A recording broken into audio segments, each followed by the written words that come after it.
Hello বন্ধুরা, জীবনের সহজ পাঠ চ্যানেলে তোমাদের স্বাগত। দেখো সকালবেলা একটু স্নান করে না মুখে একটুখানি পরিচর্যা করছি, কারণ কালকে দোকানে বসি তো, আর প্রতিদিনই এখন এত ঝড় হচ্ছে না, কালকে এত ঝড় হয়েছে পুরো মানে গা হাত পা বালিতে কিচকিচ করছে। তা সেইভাবে তো আর নিজের দিকে খেয়াল রাখা হয় না। আজকে কি মন গেল, হাতে স্প্রে বোতলটা হাতের সামনে দেখতে পেলাম, তাই ভাবলাম একটুখানি নিয়ে মুখে স্প্রে করি গোলাপ জলটা, সেটাই করছি, আর সেভাবে কিছু করি না। আসলে নিজেকে যদি সুন্দর রাখা যায় না, মনটাও ভালো থাকে। তবে সবসময় তো সময় সুযোগ হয়ে ওঠে না, সব কাজই তো একা হাতে করতে হয়। আর এখন তো আগের থেকে অনেক স্লো হয়ে গেছি, যদিও মনের জোর 16 আনা আছে, কিন্তু কি জানি আগে যত স্পিডে কাজকর্মগুলো করতাম, যত তাড়াতাড়ি কাজকর্মগুলো শেষ হতো, এখন যেন হতেই চায় না। আর খুব ক্লান্ত, দুপুরবেলা তো শোয়াই হয় না।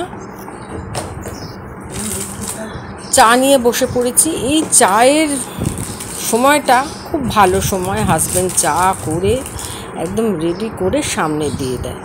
অন্য দিনকে চা খেতে খেতে বেশিরভাগ দিনই বাথরুমে থাকে, ও চাটা করে চাপা দিয়ে রাখে। তা আজকে আর তাড়াতাড়ি হয়ে গেছে, সেই জন্য গরম চাটাই আজকে খাবো, নাহলে অন্যদিন চা খাচ্ছি না শরবত খাচ্ছি কিছুই বোঝা যায় না।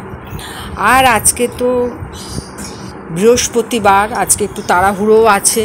আর বৃহস্পতিবারের সকালবেলাটা কোনো রান্নার ঝামেলা সেইভাবে রাখি না, কারণ তাহলে না পুজোটা ঠিক মতো করা যায় না। পুজোটা হাজবেন্ডই তো করে, তোমরা জানো, কিন্তু গুছিয়ে তো দিতে হয়।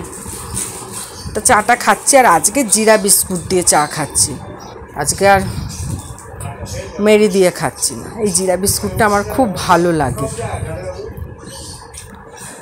তাই এই হাজব্যান্ডকে তাই খেতে খেতে বলছিলাম যে সকালবেলা ওই সেদ্ধ ভাত, আর সেই ভাতের সাথে সব সবজি দিয়ে আর ডিম সেদ্ধ বসিয়ে দেবো, এইভাবেই একটা ক্যালকুলেশন করছি। আর তার সাথে এগুলো আলোচনা হচ্ছিল যে আমাদের তো আবার সেই রিপোর্টটা আনতে যেতে হবে। দেখো সমস্ত পুজোর জোগাড় হয়ে গেছে, সব কিছু রেডি করে দিয়েছি, বাসনপত্র মেজে হাজব্যান্ডই পুজোটা শুরু করে দিয়েছে। তবে আমি ফুল দিয়ে সাজাতে ঠাকুরকে খুব ভালো লাগে, তবে সাজিয়ে গুছিয়ে দিই। আসলে ওরও তো তাড়া থাকে, গোপালকে স্নানও করিয়ে দিয়েছি, ও খালি পুজোটা করে নেবে। আর সকালবেলা ঠাকুর ঘর দিয়ে বা যে কোনো ঈশ্বরের নাম নিয়ে দিনটা শুরু করলে তো বেশ ভালোই লাগে। তবে না খেয়ে পুজো তো করতে পারি না, খেয়ে দিয়েই পুজো করতে হয়।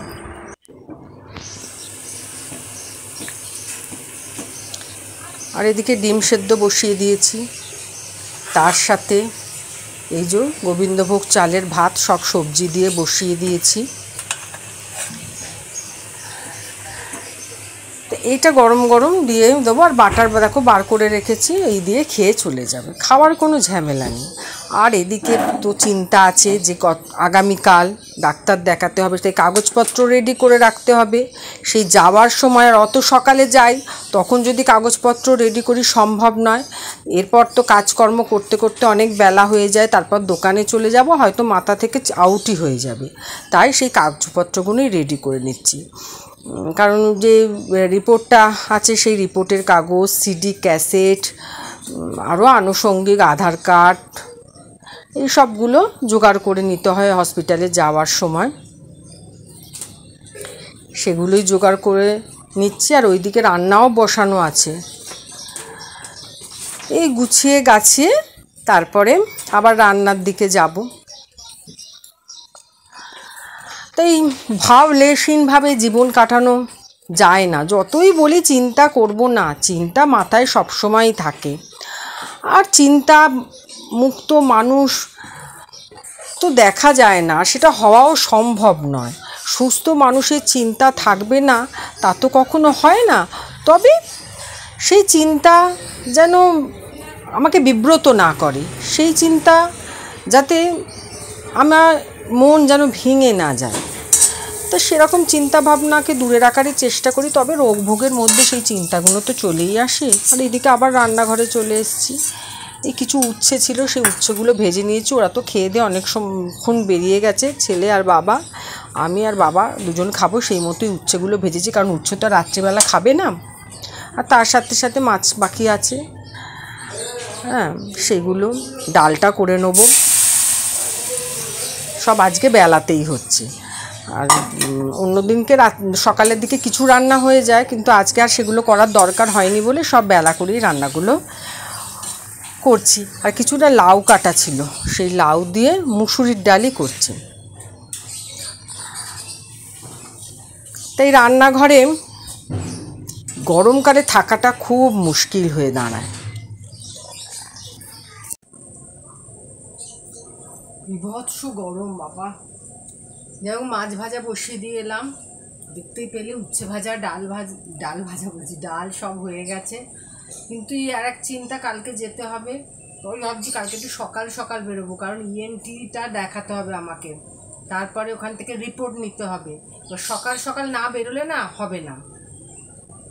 7টার সময় মেট্রো চালু হয়, 7টার মধ্যে যদি বেরিয়ে পড়তে পারি, ফার্স্ট মেট্রোটা যদি ধরে নিতে পারি, গিয়ে ইএনটি, আমি তো অনলাইনে টিকিট করে নিয়ে যাব, কিন্তু লাইন দিতে হয়, এন্ট্রি করে তারপর তো ডাক্তার দেখাতে হয়। দেখা যাক কি করা যায়। দেখো, কালকে না একটা বিশেষ দিন, আমি বলবো না এখন কি দিন, কালকে একটা বিশেষ দিন। সেই দিনটাতেও যাচ্ছি, দেখা যাক, ভগবান হয়তো কোনো শুভ সংকেতই দেবেন। রিপোর্টটা না পাওয়া পর্যন্ত কিছুই বলতে পারছি না। কালকে হয়তো ক্যান্সার ডিপার্টমেন্টে যাওয়া নাও হতে পারে, কারণ ওই দুটো, ওইদিকে রিপোর্ট নিয়ে এইদিকে ইএনটি ডাক্তার দেখিয়ে কতটুকু সময় থাকবে বলতে পারছি না। যদি সময় হয় একদম একেবারে কাজ সেরে চলে আসবো, আর নালে ওই দুটো দেখিয়ে আবার পরে আর একদিন গিয়ে ডাক্তার দেখাতে হবে। এই বেশ কাজকর্ম করতে করতে এক একটা চিন্তা ভাবনা চলে আসে না, তখন ভালো লাগে না। যাই হোক, অন্যান্য অনেক কাগজপত্রগুলো, সিডিক অ্যাসিডগুলো সব রেডি করে নিলাম,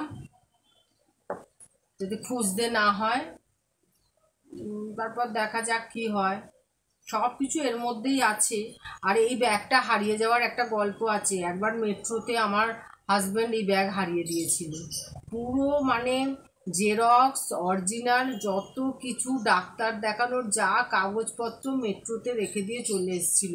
কিন্তু বলছি না, ভগবান সহায় আছেন। সে কেউ একজন হয়তো জমা দিয়েছিল, আবার ও জানিয়ে এসেছিল। আসার পরে যখন ও মেট্রো সিঁড়ি থেকে নেমে নিচে চলে এসেছে, তখন ওর খেয়াল পড়েছে। তখন তো আর গিয়ে ট্রেনটা পায়নি, তখন তো ট্রেন ছেড়ে দিয়েছে। তারপরে অফিসে জানায়, তারপরে বাড়িতে ফিরে আসার পর মানে বাড়িতে কান্নাকাটির মতো পড়ে গেছে যে কোনো কাগজপত্র নেই, ট্রিটমেন্ট কী করে হবে। আর এতে এমন একটা রোগ, না ট্রিটমেন্ট করলেই বেড়ে যাবে। তা যাই হোক, তারপরে ওই রাতেই ওখান থেকে ফোন করে যে কবি সুভাষে জমা পড়েছে, মানে জমা আছে, আমাকে গিয়ে ওই উপযুক্ত প্রমাণ দিয়ে ওখান থেকে আনতে হবে। তা পরের দিন হাজব্যান্ড গিয়ে আবার এনেছিল। মানে এটা একটা ভীষণ বড় একটা ঘটনা আমাদের সাথে ঘটে গেছিলো। তাই এখন যখনই যাই না, ব্যাগটাকে এইভাবে নিয়ে বসে থাকি মেট্রোর মধ্যে। আমি ওর হাতে আমি দিতে চাই না। যে কোনো কারণে কেউ কি আর ইচ্ছা করে ফেলে, হয়তো অন্য মানুষ হয়ে গেছিলো, সেটা আমার দ্বারাও হতে পারতো। যখন যেটা হবার সেটা হবে। যাই হোক, কাজকর্মগুলো গুছিয়ে নিই। আর তোমরা সবাই ভালো থেকো, সুস্থ থেকো। আবার দেখা হবে নতুন কোনো ভিডিওতে। আজকের মতো টাটা। আর অবশ্যই কমেন্ট করো, কিন্তু আস্তে আস্তে বন্ধুদের কমেন্ট পাচ্ছি, খুব ভালো লাগছে যে আমি আর বন্ধু সার্কেল কত বেড়ে গেছে। আস্তে আস্তে হয়তো আরও বাড়বে। এই অনুভূতিগুলোই আমাকে বেঁচে থাকতে সাহায্য করবে। তাই আজকের মতো টাটা।